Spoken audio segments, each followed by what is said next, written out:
Jim, would you like to begin? Good afternoon. I'm Jim Featherstone. I'm with the Homeland Security Advisory Council. It is not a government agency. If you've been to our website, you see we're a 501c3, basically funded by private sector donations. So we've been around since '02. Myself and the team I work with now have been there since 2016. I did 30 years in government. My last stint in government was as emergency manager for the city of Los Angeles. Happy to be here today. My name is Dr. Benjamin Monroe. I'm the founder and CEO of Floating Doctors Incorporated, another 501c3 nonprofit specializing in providing ongoing medical services to particularly remote rural regions. Been doing that for the last 10 years. We started in Haiti after the earthquake. Always good to make the first mission something easy. And then Honduras for a year, Haiti again during the cholera epidemic, and for the last 8 years we've been built the rural healthcare system covering 10,000 square miles in Panama. Now we're looking at our next site. Trained at the Royal College of Surgeons. I'm a professor of global medicine at the Keck School of Medicine at USC. Hi everyone, my name is Susie Schöneberg. I'm the head of Flexport.org. Who has heard about Flexport before? Want to make it look good? Okay, that's maybe 20%. I will give you a 5-second overview.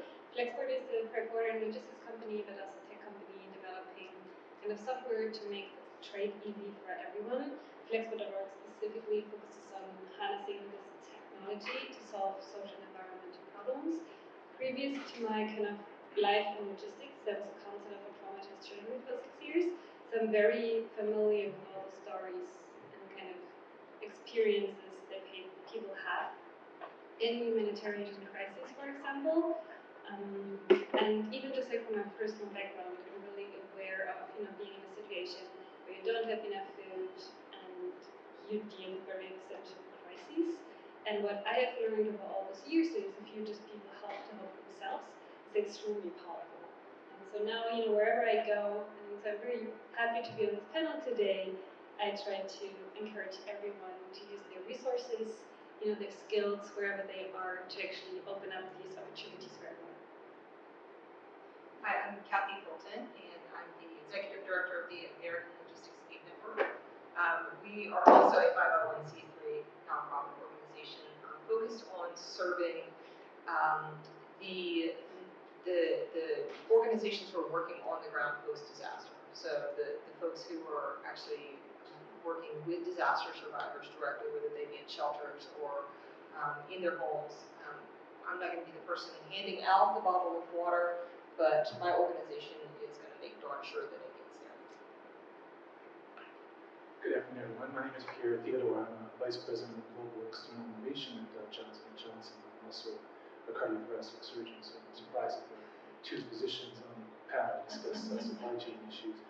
And that said, my responsibility at Johnson & Johnson in part covers commercial efforts, but also impacts humanitarian efforts as well, specifically around the delivery of healthcare in low-income countries. We focus really broadly, we're present in about 70 countries at this point, so our focus currently is largely East Africa and also Myanmar. And we have a particular focus on essential surgery and emergency obstetrics. Thank you, Peter. From your unique perspective, we're halfway through the year now. What represented the biggest challenge for you in 2019? So, boy, biggest challenge for me in 2019. So, maybe I can just go to a specific project and use that to describe the challenge that I faced there specifically. We are trying to address the issue of postpartum hemorrhage. And one of the most critical elements in that is the delivery of what we call uterotonics, which are drugs that are given to the mother during the third stage of labor to prevent blood loss. Most of those drugs are not heat stable. We recognize that, so we test those drugs in hospitals. We find sometimes over 50% of these doses simply are not bioactive. So we sought to find technology that we could invest in and then bring to the resource environments that were a heat-stable, inhalable version of these uterotonics. That sounds relatively straightforward, but developing business models in which we can sustainably deliver these sorts of medicines in the field can be very difficult. So it requires a lot of negotiation, administrative health levels, it requires a lot of regulatory regulatory bodies to surpass and get these devices into the field. So let's say that certain regulatory and commercial hurdles to deliver medication is otherwise, if you will, a no-brainer for reducing maternal mortality has been a challenge in 2019. Thank you, Peter. Kathy, in a more general sense, what's been a very vexing challenge for you? So everything we do is reliant upon private sector support. So the folks who are operating commercial supply chains on a daily basis are the folks who are our suppliers. So we pass through to support the nonprofit organizations. So as the market goes and as industry goes, so goes our activities.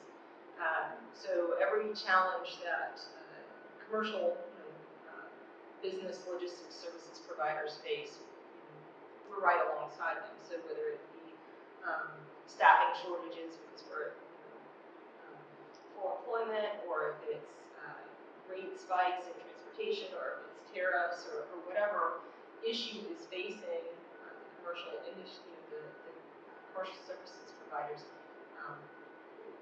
we, as being one of their kind of downstream beneficiaries, suffer or benefit from that. Thank you. Susie, would you care to share those stories? For us, it's the type of crises in particular. So like with the increase in climate-related events, crises are less predictable, right? You don't know where the next disaster will hit. And also just like the magnitude of the disaster is just also oftentimes increasing. If we look at Mozambique, for example, earlier this year in March, right, there had been floods before, but no one was expecting this type of a disaster in this area. Companies usually, if they try to get their product from A to B, they have their own logistics department, they work with the freight forwarder to kind of execute on their planned supply chain. Now imagine you work in a region where there isn't sufficient infrastructure, right, and you are dealing with the situation of the magnitude that you're dealing with for the first time. So for us, it's kind of figuring out collaboration, right, because like Flexport won't be able to solve this alone. So we work with great organizations like Ella and many other great nonprofits to kind of really work on those operations. And then the question is about communication.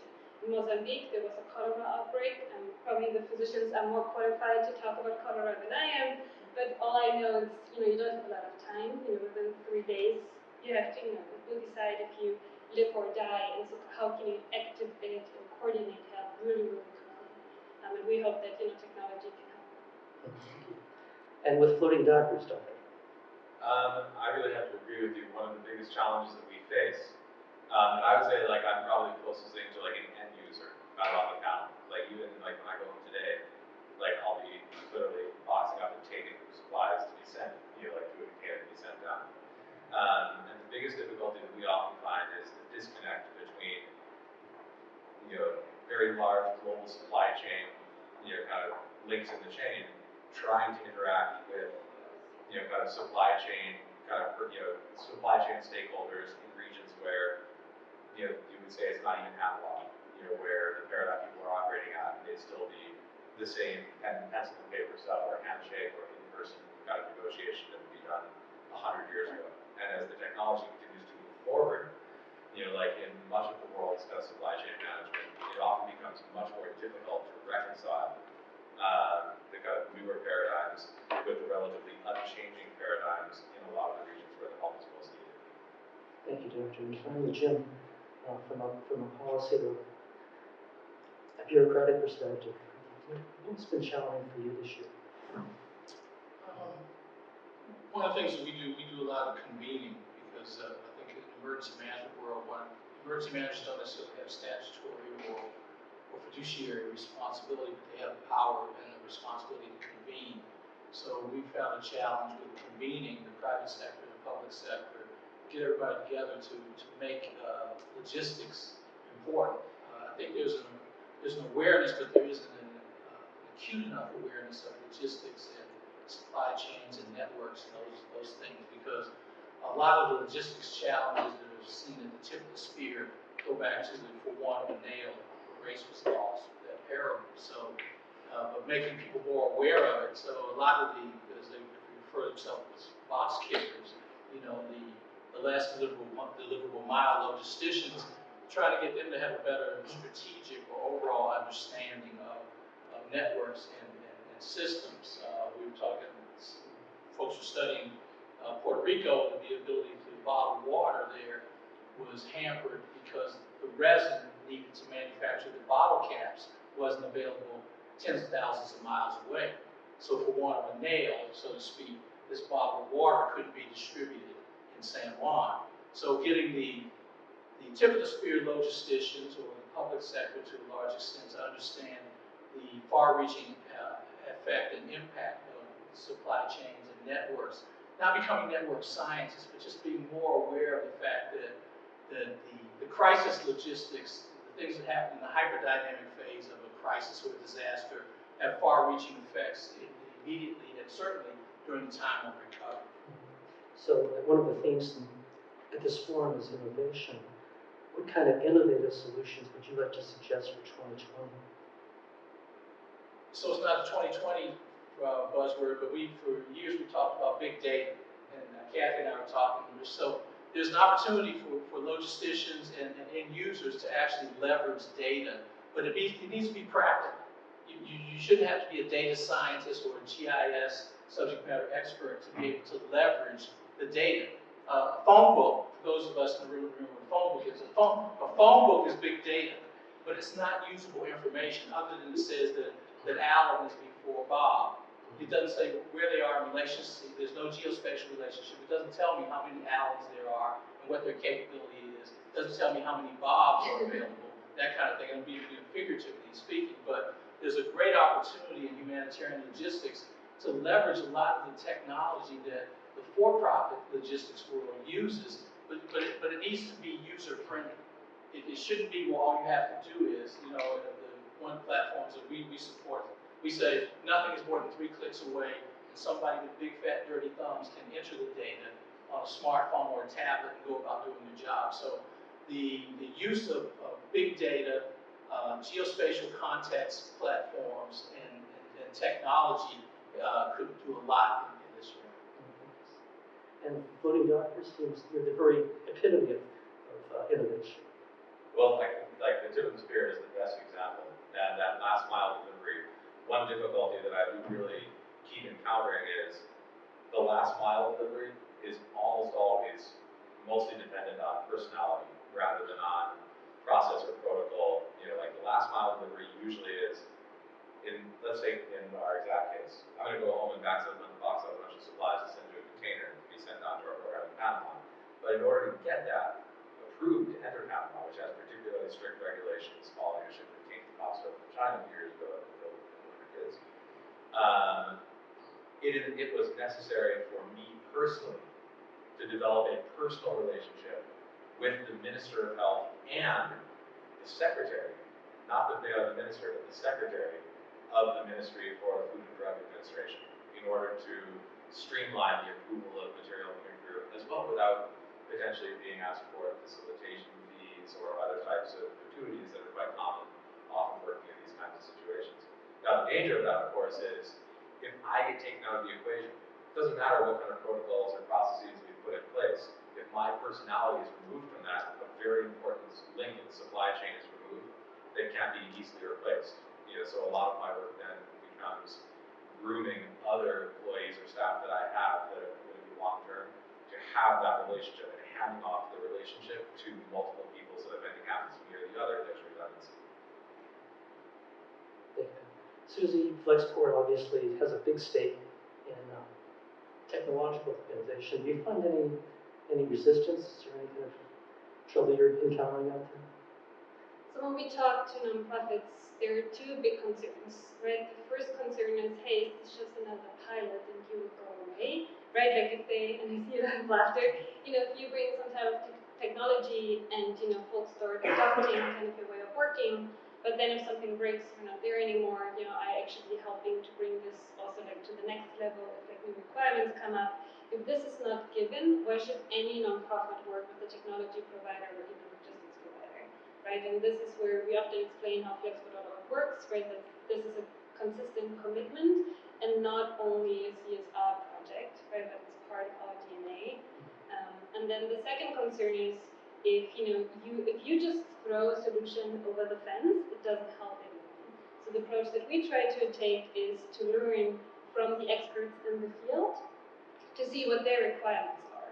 I don't know what the best solution on the ground is, but if I interview organizations like yours and kind of talk to folks and then listen and build what they need, only then we can be really, really successful, right? We have to provide the right platform that allows us to do the work. And another example for companies like Johnson & Johnson is there's oftentimes kind of this mismatch of resources that are so vastly available, but we know that 60% of goods in the right at the disaster site cannot be used immediately, right? Because there's this mismatch. So how can we make sure that technology that we develop is actually really fulfilling the needs that exist, be a good listener and also show consistent commitment, because only then we can solve complex challenges. It's not a one-time engagement, it's not like one free shipment. This will take time and effort. Susie makes a good point, because it's the paraphrasing the Drucker quote, the culture eats strategy for breakfast. So here in Greater LA, where everybody took every one of our phone calls, everybody took every one of our meetings, we had visibility in this ecosystem, but it was the relationships and getting the culture to accept the technology. Because a lot of times you're dealing with people who are actually getting the job done, than to be able to introduce technology to help them get the job done more effectively, more efficiently, quicker. It is a challenge because, like you said, the technology may be fly-by-night technology. The other thing that we struggled with was getting technology that actually meets the user's needs. A lot of times in the tech world, you have tool makers that are basically a self-licking ice cream cone. They developed a tool that is for themselves and their other 100-pound brains, but for folks who are at the tip of the spear, it's not exactly what we need. They give you a hammer that's 20 inches long and they say, this is what you need to drive the nail, and you test it, and you go, no, I actually need an 18-inch hammer, 18-inch handle. And they say, no, our research shows you need a 20-inch handle. It's like, no, that's not what works. So it's real important. One of the things that we've done with the platform we support is we actually go in and talk to the end user and say, what are your existing workflows? And we try to make the technology fit the existing workflows. We don't try to reinvent their workflow to match our technology.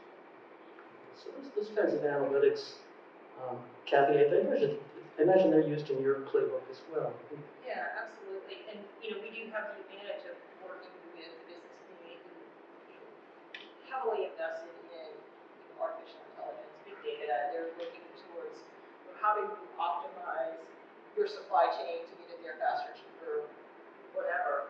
I wish I could say that our organization, is really super tech savvy, but we're not. I'm actually going to go back to both what Susie and Ben said, in that it is super critical to have relationships. I mean, Susie walked in today, we sat down, we had a 5-minute conversation, and we solved a problem for a major nonprofit, or think we have a pretty good solution for them. That's really going to help some folks, with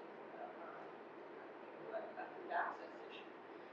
And so you can't replicate that with technology, right? I spent the day yesterday with a large group, going back to Jim's beginning conversation, a large group talking about the grocery supply chain in Puget Sound region. And we have all of this analysis and all this GIS data that says, all of the manufacturers are located here, and all the truckers are here, and their trucks are located here. And we presented this to a bunch of the grocers, and they said, that's great. Your data is accurate, but it's not important. Here's what's really important to us. So. And Pierre, you work in a very highly customized environment. Can you give me an example of how you arrived at an innovative solution? Yeah, I want to draw on the conversations we started here, which is that traditionally is very much a start divide between what we call humanitarian effort and commercial. So a company as large as J&J throws a tremendous amount of effort into data analytics constantly to try to drive efficiency for the purpose naturally of driving the greatest profits possible. And then we take some portion of that and then put it in a foundation, then ultimately engage in humanitarian there's this idea that there's sort of a separation from our sort of finely tuned machine as a commercial effort, and then the money that we give to sort of humanitarian efforts. Now, it's a decent amount of money, but that separation is one I would love to see break down eventually, because that way we can begin to share some of these processes that we discussed here from humanitarian, if you will, section of Johnson & Johnson to the commercial drivers. And that takes rethinking CSR as we currently know, which is sort of, you know, if you make $10, you take one of those dollars and give it to a foundation. I think we have to sort of start thinking beyond that. And even these very terms of sort of public and private sector begin to sort of break down those divisions. Beyond speaking to me as a journalist and in forums like this, how do you get the word out? How do you get buy-in? How do you get people to recognize the importance of this work? So this is incredibly important to us, which is basically storytelling, to be perfectly frank. And you know, we have an organization that's quite large. It's easy for the left hand. We sometimes joke, not only does the left hand not know what the right hand is doing, sometimes the left hand is not aware that there was a right hand. It's a large organization. So to us, actually being able to understand where we have impact, where we be able to tell those stories and make sure that it's being in some way connected back to our organization, that's a constant sort of effort for us. It's in a way, it's a marketing strategy for everybody. And I'm not ashamed to say that we feel like by doing good, that's a form of our overall sort of brand management. Consider that really important in how we represent ourselves with the business community. And so this is what we're telling us. And Kathy, you travel constantly. Can you describe it a little bit better? I do spend a lot of time on the road, but that is because I love my job. And that's actually the point I want to hit on is it's passion that really helps with the storytelling. If you believe in what you're doing, and I'm very much with you on you got to break down these barriers because you can't do good while doing well, and you can do well while doing good. It goes both ways. But I just think that finding what is important to you, what that passion is, and what your mission is, what your reason, you know, who do you want to help, why do you want to help them, and go and talk about it. And yes, I do travel a lot, and I'm very fortunate to have the opportunity to share the Allen story, but it's not about us.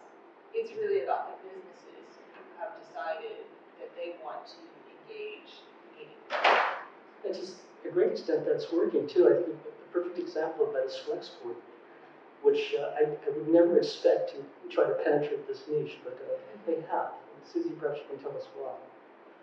Because I think for us it's not necessarily a niche, right? If you think about how important logistics is to solve big social and environmental problems, it's a key. It's very invisible, but it's so important.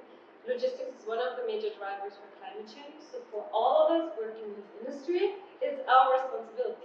And we know that, you know, over, I think 87% of people that live in poverty live in countries that are really vulnerable to environmental change. So it will harm them even more. So it's nice to send some supplies there, but it doesn't help to build the school if the school will be like underwater in a few years, right? We have to tackle the problem, and we're kind of part of it. And then on the social side, right, if we look at many nonprofits, and I'm not sure if that's kind of true for you, but you know, it's often said that they spend 60 to 80% of their budget on kind of buying goods and then shipping them from A to B. Is that kind of correct? Way less. Less? Yeah, way less. Okay, for you? No, just like buying and then shipping them. The buying and shipping for us, like 15%. And what is the rest spent on? Yeah, patient transport, fuel for our boats, for our volunteers, our captains. Yeah, and so right there, like many different kind of expenses. For many, logistics is still a piece that prevents them from actually sending goods from A to B, depending on their situation. And we can fix it, right? We can make it more efficient. So why wouldn't we use the technology that we built to help this sector? And lastly, right, if you only look at the number of displaced people, which is expected to triple in the next 10 years, which is kind of unseen, there is no way that we can help more people if we don't become like more efficient, right? So like how can we unlock those resources? And we think that we have to play an important role. There's that 60 to 80% number that Susie talks about. We've also had nonprofit executives tell us that 40% of that is waste. And it's not, you know, like the malicious waste, but it's the race that goes along with, hey, we have to get this there now, so we're shipping one pallet in a truck. And this is where the technology and the relationships can come into play and really solve that problem. And, I've never to this moment put that together with climate challenges, but if there are two trucks moving and one has one pallet and one has, 25, and there's an extra spot, why are we not taking advantage of that? Exactly. And then we need data to make this kind of happen. And if you talk about the ways, I often say, doing good doesn't allow you to break the law, which is sometimes they try to move really fast, but your documents have to be correct, right? Like requirements are really strict, like in countries like Panama, so you need a strong partner. And so the expertise that we can provide as an industry is really, really important to help all those great organizations. We did see in Haiti, actually after the earthquake, a lot of very large and otherwise very reputable organizations having no problem paying $40,000, $50,000 in cash as customs facilitation fees for the right to get it. Like, let's just say organizations that all of you have all heard of, so that they can get their container in the first few days and be on the spot getting their photos. Sad to say, many of those organizations, the actual work we saw them do was next to nothing. We did see boat after boat dumping their cargo in the harbor in Port-au-Prince because, of course, everybody who came after faced hands out. And it was really important. I wish I could remember the article, but the author really phrased it well. He said, even in countries or situations where it is culturally expected, participation, in bribery, there's no for the greater good excuse, that really facilitates, that allows that, because it hinders the development of fair systems. And we saw that firsthand. That was the moment where we said, well, we are never going to do that, ever. And we've never paid a single bribe, even though what it should have been asked. My Spanish and language ability waxes and wanes as needed to try to make myself good enough to banter and get like a friend, don't worry about it, or that, this is going to be too much hassle, he doesn't understand that I'm looking for a bribe here. Just go ahead and go.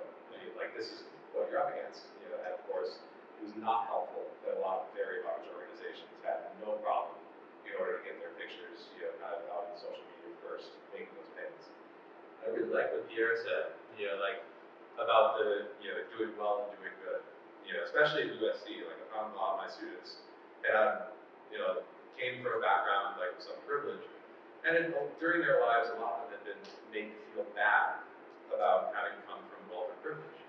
And I always went back to the Carnegie, his manifesto about the philosophy of good. He said, look, there's nothing wrong with having or amassing enormous wealth, because that's a wonderful, powerful thing to have, but it does confer a certain responsibility.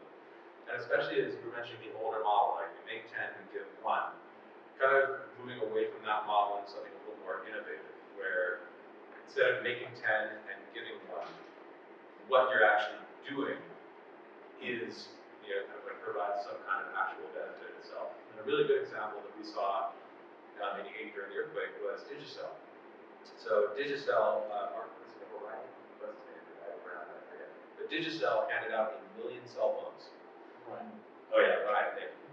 He handed out something like 1 million cell phones in Haiti after the earthquake, put up a few towers, and literally overnight, Haiti had communication infrastructure, and Haitians could communicate with each other. Phone credit was super cheap in Haiti, and most of his money from that was actually made from Haitian communities in New Jersey or outside the U.S. or outside Haiti, buying credit outside Haiti and calling their friends in Haiti or family in Haiti and giving them the credit. And a lot of people really went, this guy, he was profiteering and he made all this money. And I went, geez, he made all this money, not even taking that money out of Haiti, and literally gave Haiti communication that they had never had before. And we, then firsthand saw the result of that, because 1 year after the earthquake, when we returned during the cholera epidemic, the question that most of the Haitians had for us, now that they had access to outside media about Haiti, was, what happened to that $10 billion that was raised? We had to tell them, we're confused about that ourselves. But it was an incredibly innovative way to do really well, to corner the entire market for telecom in Haiti for the foreseeable future, while simultaneously getting an entire country communication infrastructure. That was a really great example of doing good while doing well. And a very elegant tactical solution, and it's a remarkably innovative solution. Jim, have you a story to share with us about your agency? This is regarding. I have a bunch of stories. Give us a good one. No, but actually, I would like the conversation here, I was scribbling a lot of notes, and the team up here would say, they know when I start taking notes, the workload goes up.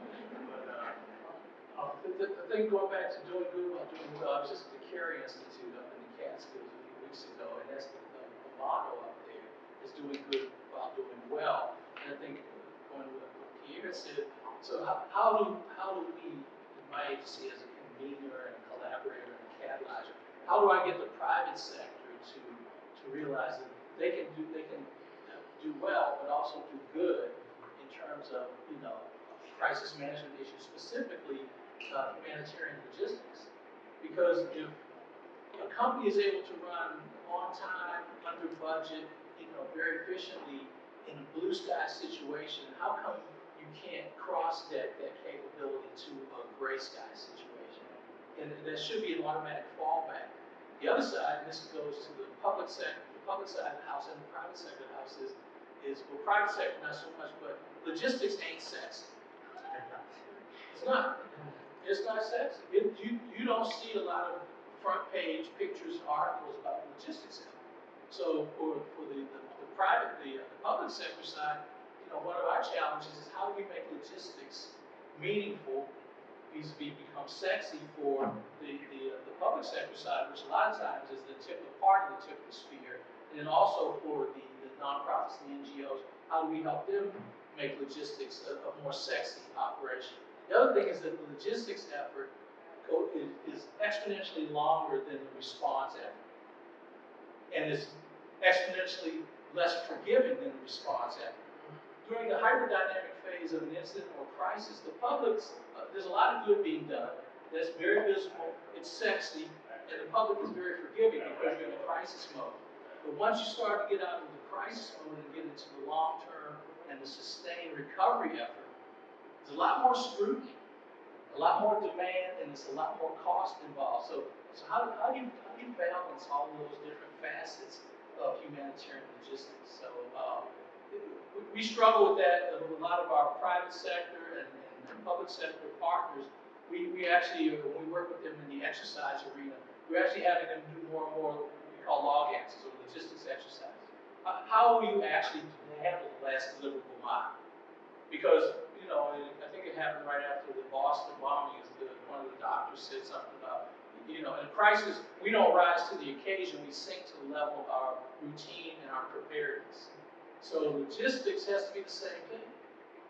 So what's our humanitarian, what's our crisis logistics capability and posture? In the crisis world, those skills are perishable, especially the non-sexy ones. So how do we ingrain that? How do we institutionalize that mindset, that ethos in the multiple sectors that we work with, at HSCC?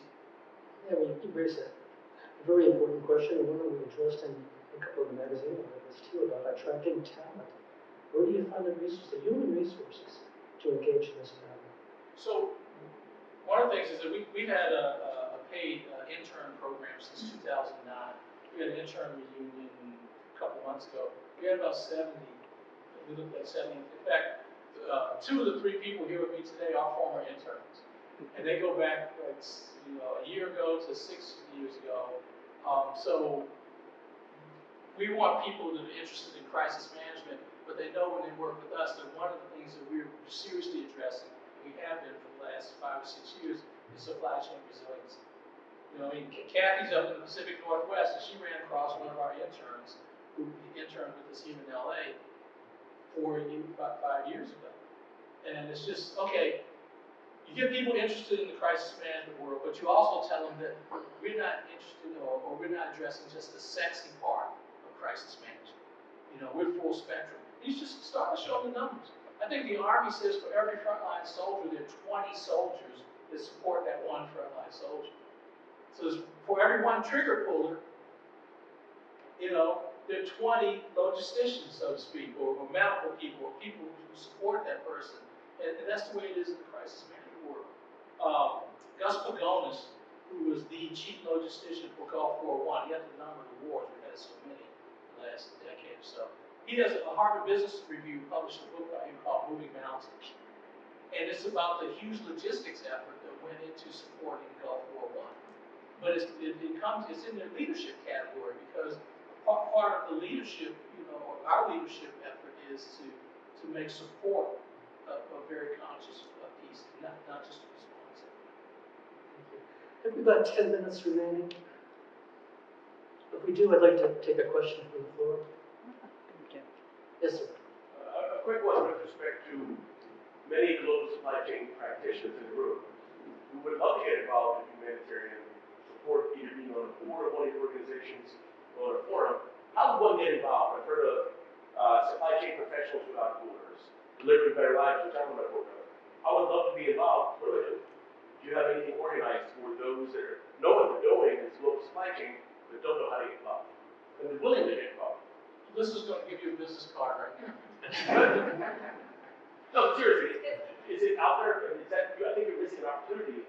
There's a lot of smart people in the room besides myself. But we would love to get involved. Yeah. Go ahead. Okay. So we do engage across the nation. We're primarily U.S. based on our response activities.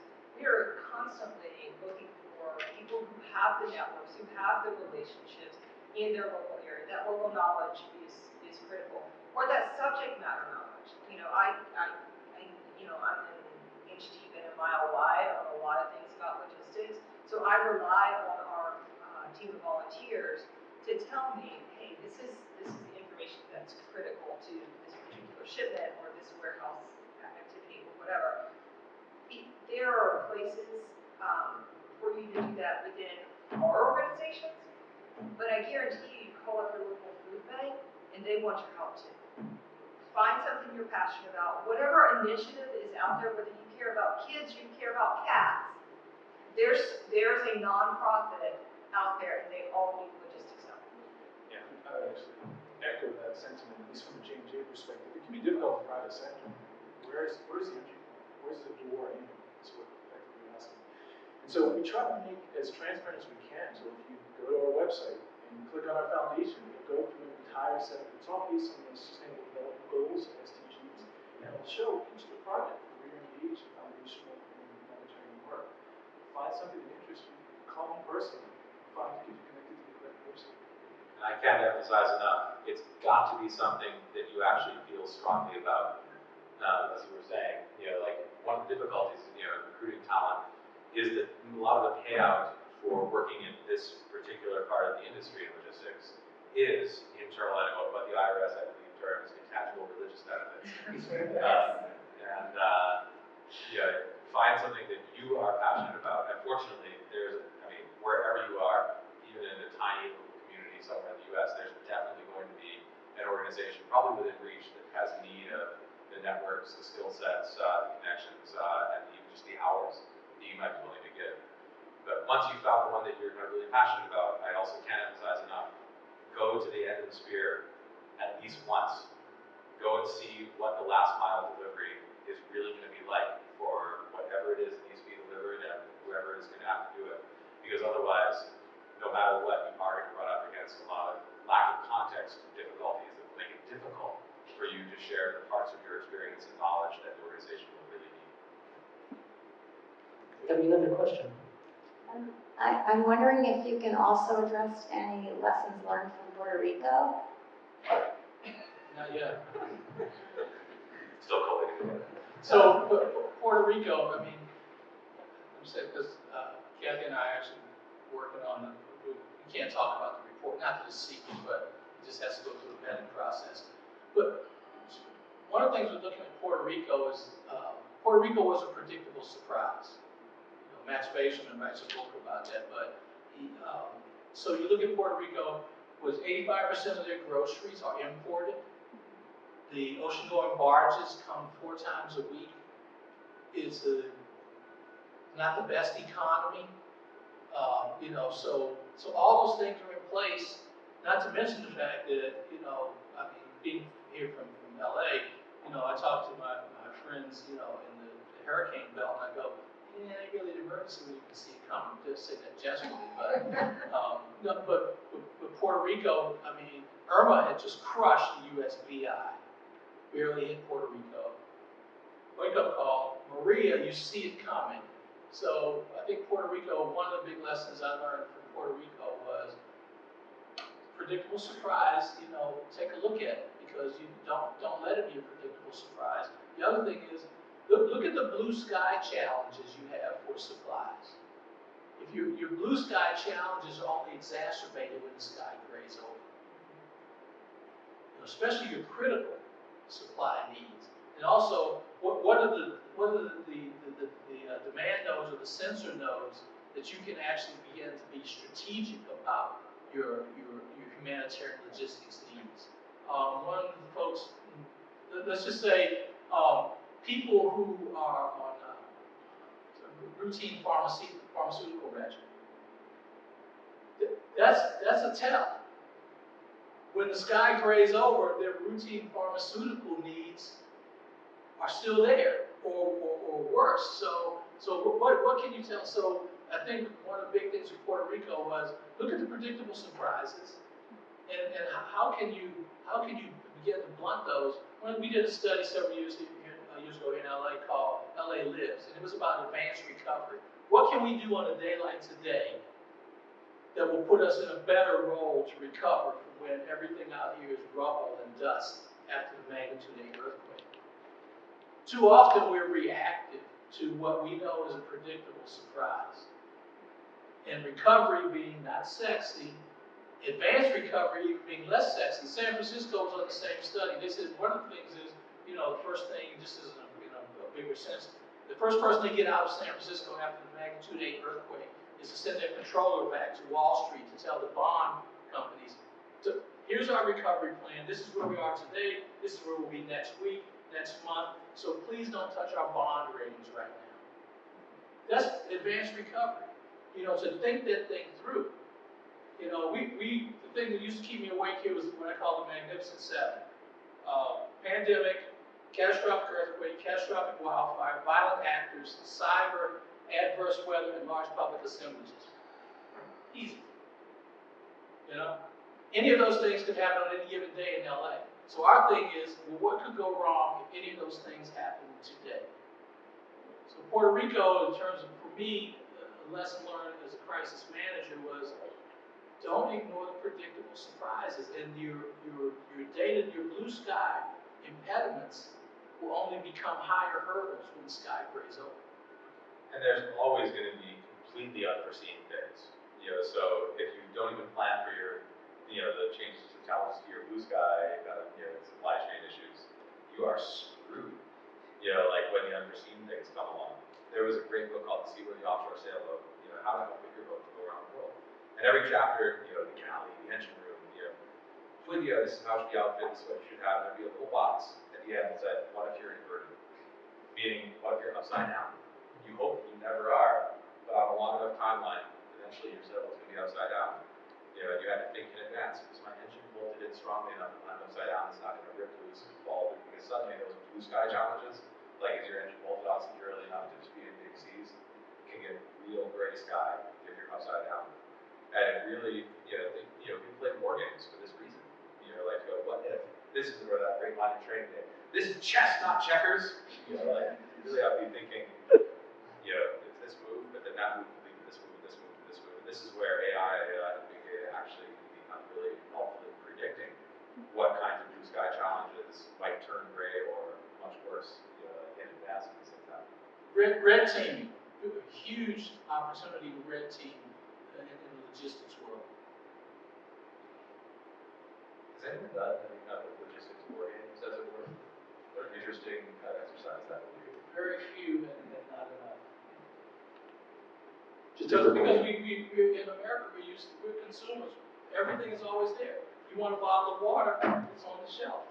It's like during Katrina, my wife said, well, why don't they just send water? Okay? I was dropped out of the mail. We have a question for you. Yes. Yeah, thank you very much, guys, for what you do. It's awesome to hear your perspective.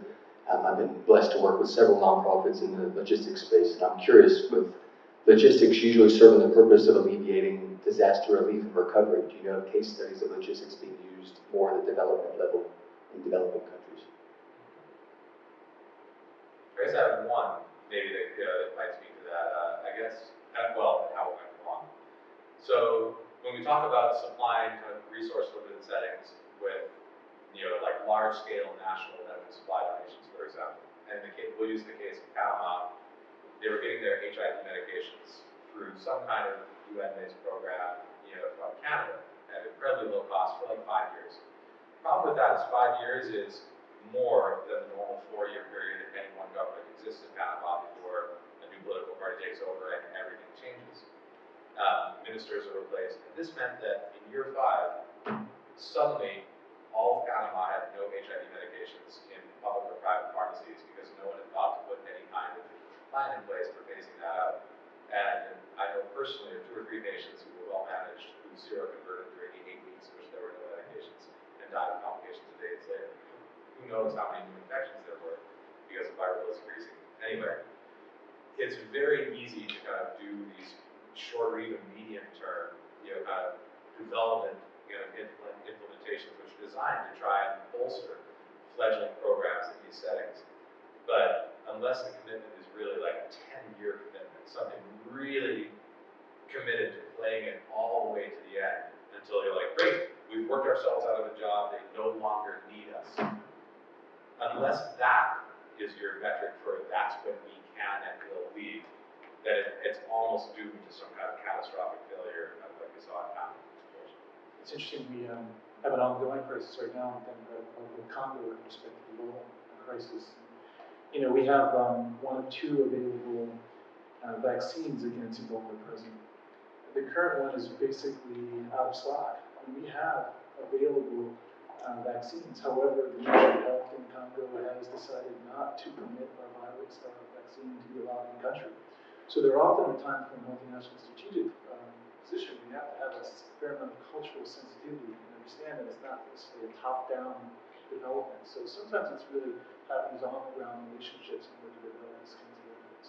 Give us an anecdote. I think it would maybe add something to the perspective, which is, we talked about us going there and then doing something in economic development. What about, knowledge transfer and helping them? So I would ask about and just challenge it, can we enable local kind of players, for example, the African Resource Center, the Gates Foundation, and others, to build just supply chain knowledge and last mile capabilities in those areas. So it's not companies coming in, and oftentimes it's great if players, offer help, but also maybe take a step back and be how can I empower others and transfer knowledge? Otherwise, you just create dependency, and then when that help is withdrawn, as we saw, there's a collapse. And then you run the risk, I suppose, again, of compassion, fatigue, people's interest. We do have one more question. Yeah, thank you very much all for coming. It's been very enlightening. I was wondering, how do you guys think technology is going to disrupt corruption in the field? So I think that I know that humanitarian aid suffers a lot from the consequences of corruption.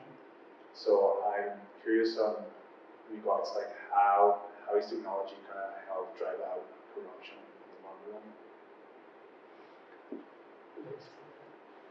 Well, I'll speak to some of the things that I'm seeing happening with blockchain right now, and specifically there was a refugee camp.